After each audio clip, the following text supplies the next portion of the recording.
What is the name of your new book? The name of the new book is The High Performing Real Estate Team. In a nutshell, we're going to talk about a goal, okay? And we call it a viral goal, a team goal or an organizational goal.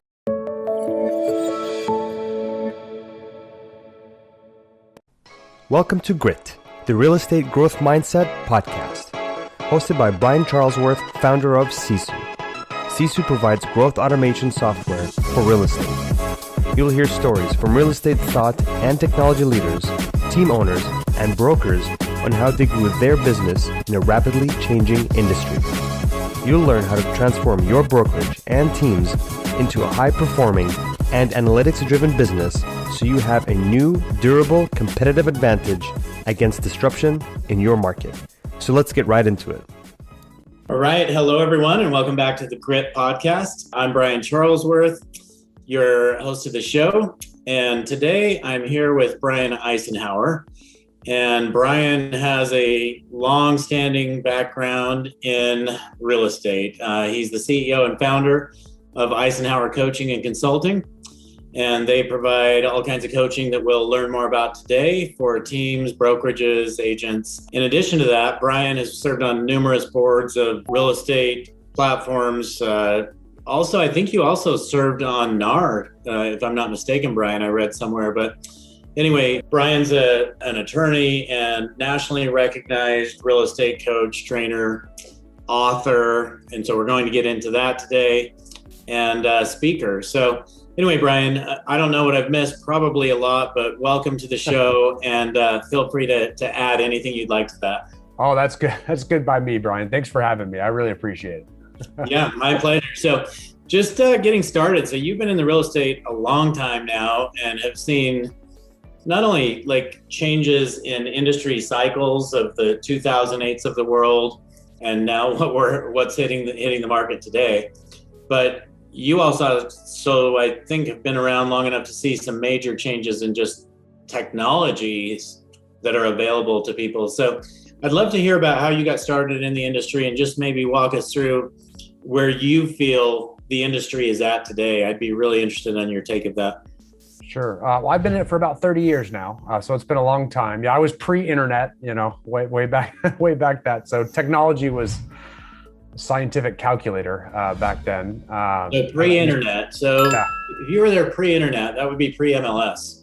Well, no, MLS was around, but yeah, the online MLS, yes. We just had books, with yes, with smudge marks that look like houses in them, that we faxed photos in, and then they got regurgitated back as ink blots as photos of houses. But yeah, it's been a while, and I got into it. I mean, if I had to be honest, it's because my dad was a broker for 50 years before he ultimately passed away. So I was exposed to real estate that way. Early on, I took a small jaunt. I was a real estate attorney for a few years, early in my career. Went to law school, did sell some real estate during that time actually, and practiced for a few years. Really quickly found out that wasn't for me. Got into selling myself. I had a very high producing real estate team in California, ended up running a small boutique brokerage, later grew that to a large brokerage, opened up quite a few. I'm still the owner of quite a few large brokerages in California and some in the Midwest. Along the way, I became a real estate coach and trainer, and that's where I put most of my focus today. It's Icenhower Coaching and Consulting, and we coach about 500 agents across North America, one of the largest real estate coaching companies out there now. We have, very large online platforms where we have about over 100,000 subscribers to that go through our training materials and are a part of our real estate trainer community and Facebook group online called the Real Estate Agent Roundtable. So we cultivate that, and I've been able to reach more people that way, which is kind of a big thing I learned along this now 3-decade journey, I guess, is I really like helping people and helping people succeed. And I did that for myself, and then I did that for a small team, and then I was able to do that for a brokerage, then a bigger brokerage, then brokerages. And now I can get outside of my brokerages and really try to help everybody, and I get a lot of value from that. And I've got to watch a lot. That's really what pushes me. And of course, success that comes with it, profits that come with that are great, but I have always found that it's good to have kind of a passion and inner desire for something other than money, fueling you, and that's kind of what's continued to fuel. And lately, it's been really rewarding just because of so many changes, with a global pandemic and things, technology elevating at such a quick rate, and now big shifts in the market.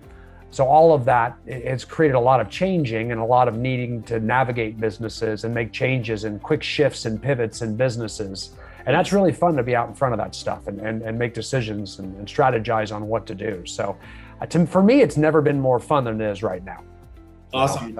So you are not only coaching people on their businesses, but simultaneously you are running real estate businesses. You own several brokerages.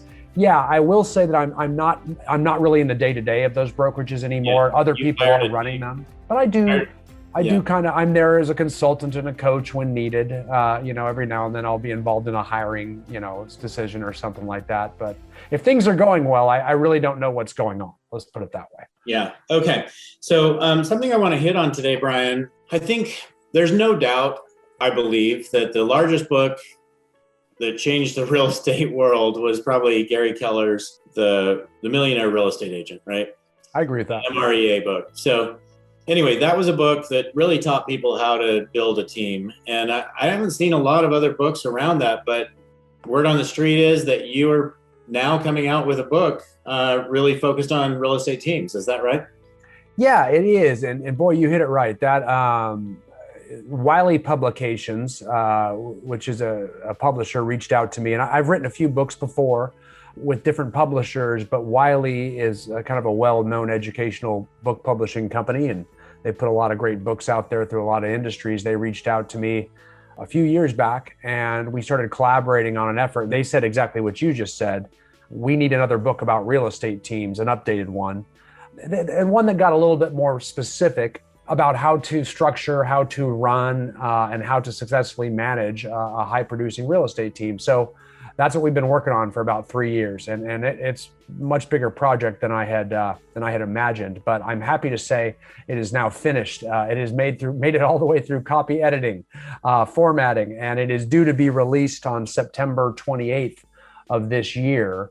So I'm thrilled to have that come out, and I really do think that we are in need of an update. I love the Millionaire Real Estate Agent book, and I respect Gary Keller at the highest levels. I learned so much from that book, and I think I've probably read it easily over 20 times.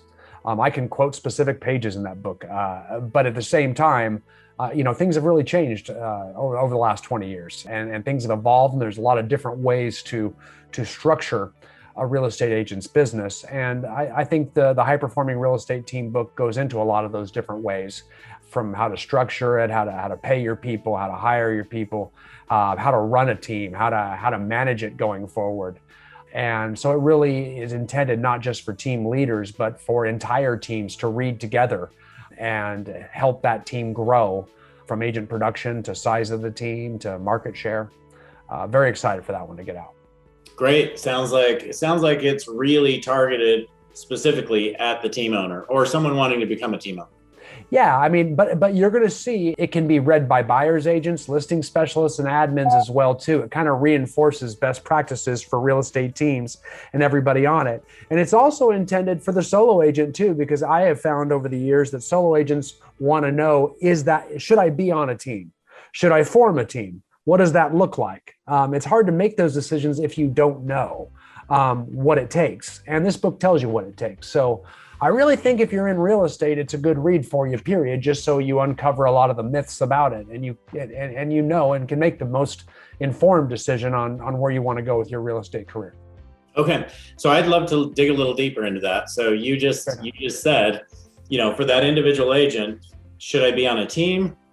Should I start a team? What's, how do I know where to end up? Or should I just go be a solo agent somewhere, which in my opinion is a really tough place to be right now. But I'd love to hear your opinions and really what the book would teach us in that scenario. Well, I will say everyone's different. So there's not one answer here. I want to clarify that. But I can speak in generalities very comfortably. Because one of the things I told you about these brokerages, I had a big hand in growing them. And I was very much involved in the operations of them as they were being started and formed, okay? some of these brokerages have hundreds of agents in them. So I got a pretty good segment, and I could ascertain which agents, an agent would get a license and come in and join the brokerage, right? And after a while, you start to get a feel for the chances of success per agent, right? So these agents would come in, and I would always say, okay, a solo agent would have a 1 in 10 chance of succeeding. And to me, succeeding means, you're closing, 10, 15 transactions a year. You're living. I mean, you're not, flying on jets and stuff, but you're surviving in real estate, right? Yeah, surviving, the word. So that will use. It's about 1 in 10. So many of them would join and just disappear, and you never see them again. And these were big brokerages. So we had found that, hey, it's really hard to judge a book by its cover. So until they come in, we'll see how they do, right? And that was the idea. And we'll give everybody the opportunity to succeed. We'll be there for everybody. But it's amazing how many just don't show up. I mean, I think the national average every year stated by the National Association of Realtors is 33% don't make it past their first year. And a shocking 87% don't make it past 5 years before they stop renewing their MLS dues. And that's astonishing. So it's a very low success rate. It's a numbers game. So that's why when I say 1 out of 10, it might have surprised you. But really, if you look at your agent population in any multiple listing service across North America, you'll see about 50, 60% of the agent population has not closed a transaction in the last year. Yes. So that alone tells you, hey, there's a lot that need to go still. So 1 out of 10 shouldn't surprise you. But in our offices, they were very big, and they still are. So therefore, they typically had a lot of the largest, highest producing real estate teams within them. Okay, and they still do. And a lot of those teams were there because teams need agents, right? So the value these big brokerages, well, one of the values, oftentimes the chief value these big brokerages provide to these agents is they provide them with agents, right? Yeah. Because if I'm the team leader of a team, I'm not just focused on getting listings. That's kind of playing small ball. If I'm focused on getting agents, that could bring me 10 to 20 listings a year. So getting more agents gets me a lot more transactions a lot more quickly than just focusing on getting listings. So if you're playing with people instead of products, real estate teams will grow a lot faster. And those types of concepts are why at ICC we coach a lot of the highest producing real estate teams in North America. And they get so big and they get so leveraged. And so at these brokerages, we would see that. And I found that agents that came in that went on one of these teams had about a 1 in 3 shot at success. Wow. As opposed to a 1 in 10 shot. So that means they're more than 3 times more likely to survive if they go on a team. That's a long way around to give you the answer, but I had to tell you why. No, it's a great answer. And this is after watching thousands of agents, because there's a churn rate of all these new agents coming in and 33% not making it every year, and all of the, are leaving the business, and even higher percentage leaving the brokerage or just drifting into the ether. That's the big one, is the drifting into the ether. I've got my license, I don't really need to work, and I don't really and then pretty soon they disappear and they're at the house. You never see them in the office again, and they sell one house every few years. Yes. A lot of that. So, but again, I don't call those success stories. It is my, not just belief, I know, because I often met these people when they first joined, and their intentions when they first got that license and joined the brokerage were to set the world on fire. But then 2 to 3 years later, they see what it takes and those intentions change. Then it's like, well, I'm going to do more Airbnbs, or I might start flipping homes, or, I'm going to work part-time. And so the motivation change once we see that it's not all HG and TV, and we have to do some things to generate business. Yeah, I jumped into real estate because I really love seeing homes, right? Yeah. No, you're in the sales game now. And that's what you were talking about, Brian. You said this is a numbers game.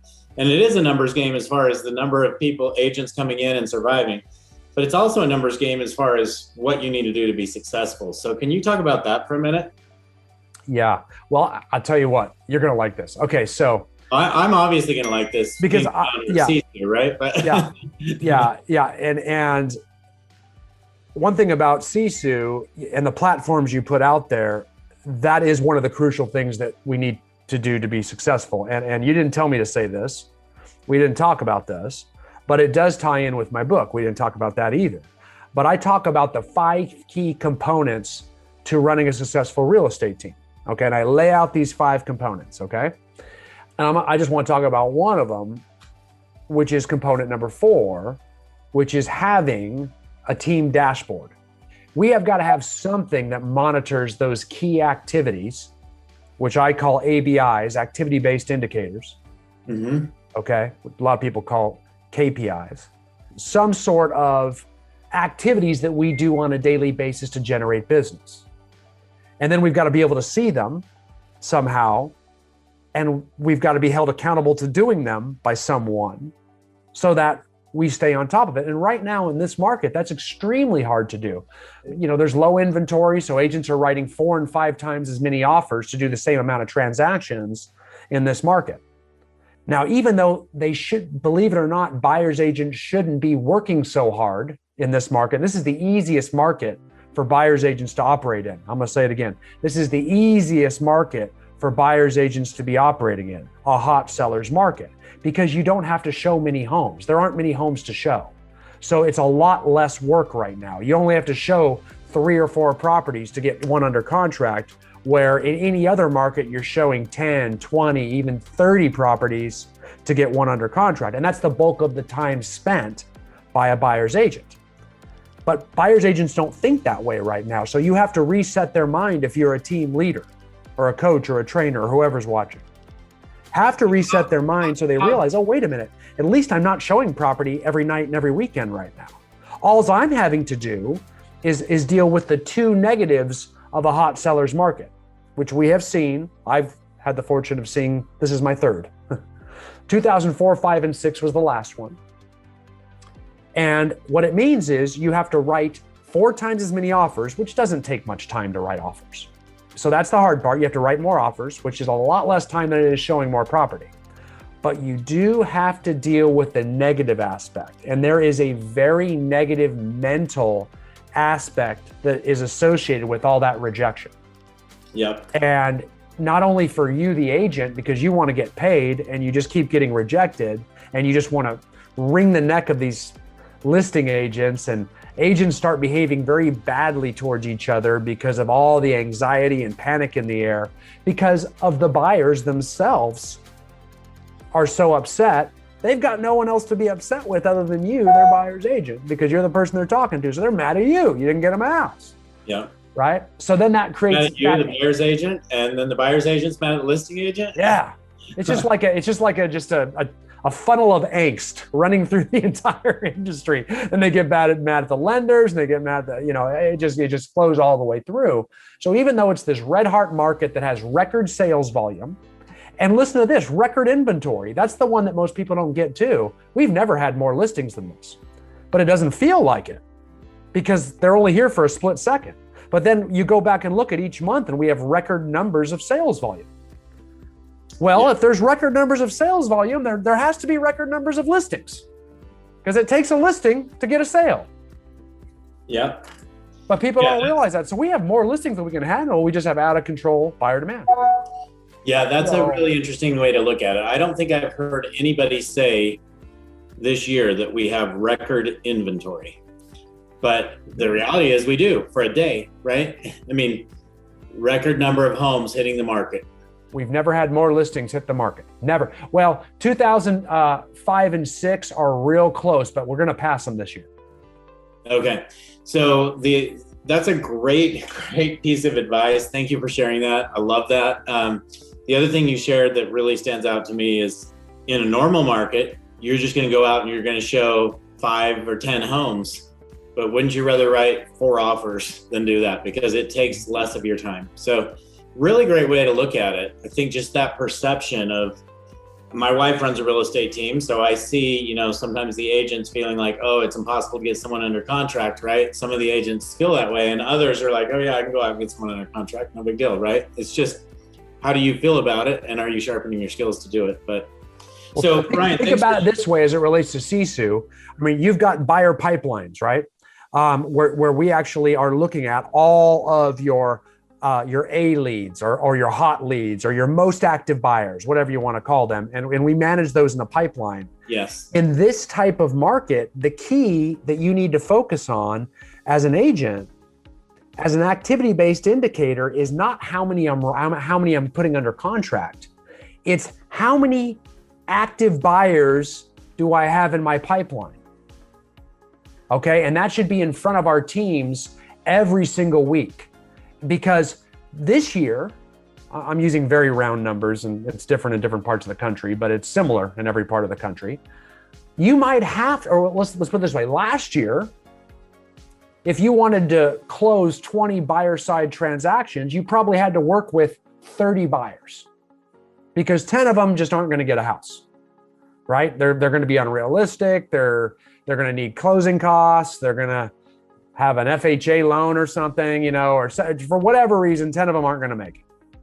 This year, if you want to close 20 transactions, you're looking at, you need to probably be working with 60 to 80 buyers because a good solid 66 to 75% of buyers are not going to be able to get a home. If you've been enjoying Grit, please help us continue to grow the channel by leaving a 5-star review and sharing it with a friend. Now back to Grit. I mean, if you've got a loan at all, it's a red flag, let alone an FHA or a VA, or you need closing costs, or you're even remotely unrealistic, or you're slightly picky about the location or the home you want, or you're just not quick enough. All of those things. So we can't get hung up as agents on one particular buyer, or we're going to blow our whole career and we're not going to be able to successfully help our other clients that are able to buy. It'd be like a doctor getting frustrated because he has to tell a client that they've got cancer and then getting very sad and not being able to operate or deliver a baby. You know what I'm saying? Like, you have to be professional, and there's going to be some people you have to tell they have cancer, and there's going to be some people that you have to deliver a baby to, and you can't take the mental negativity from one scenario into the other. You're going to have to be professional and shut it down. And being a realtor isn't all about happy roses and unicorns. We do get to deliver babies when we hand the keys to our buyer, but then we also have to tell people they have cancer too. And some people need to go borrow money from a family member to buy something cash and then hopefully refinance it later. Like, we have to have those conversations now. And there's going to be a lot of people who can't do that. So therefore they're not going to buy a house. And if we get hung up on the one or two buyers we have that can't get a home, we're not going to keep generating more buyers that can, because we have to get through 80 to get 20 type of scenario. It's a numbers game and we have to play it. That's all great advice, Brian. Thanks for sharing. It's a perspective I haven't necessarily heard, and I'm talking to people every day in this business. So thank you. Good. Thanks. What is the name of your new book? The name of the new book is The High Performing Real Estate Team. The Higher Performing Real Estate. The High Performing Real Estate. The High Performing Real Estate Team. Okay. That's not too innovative on the title. Okay. So the High Performing Real Estate Team, you covered point number 4 in detail. Can you just give us what are points 1, 2, 3, and 5? Yeah, in a nutshell, we're going to talk about a goal, okay, and we call it a viral goal. It's a goal that, a team goal or an organizational goal. This could be a brokerage too, by the way. It doesn't have to be necessarily a real estate team. Yeah. So it's a viral goal.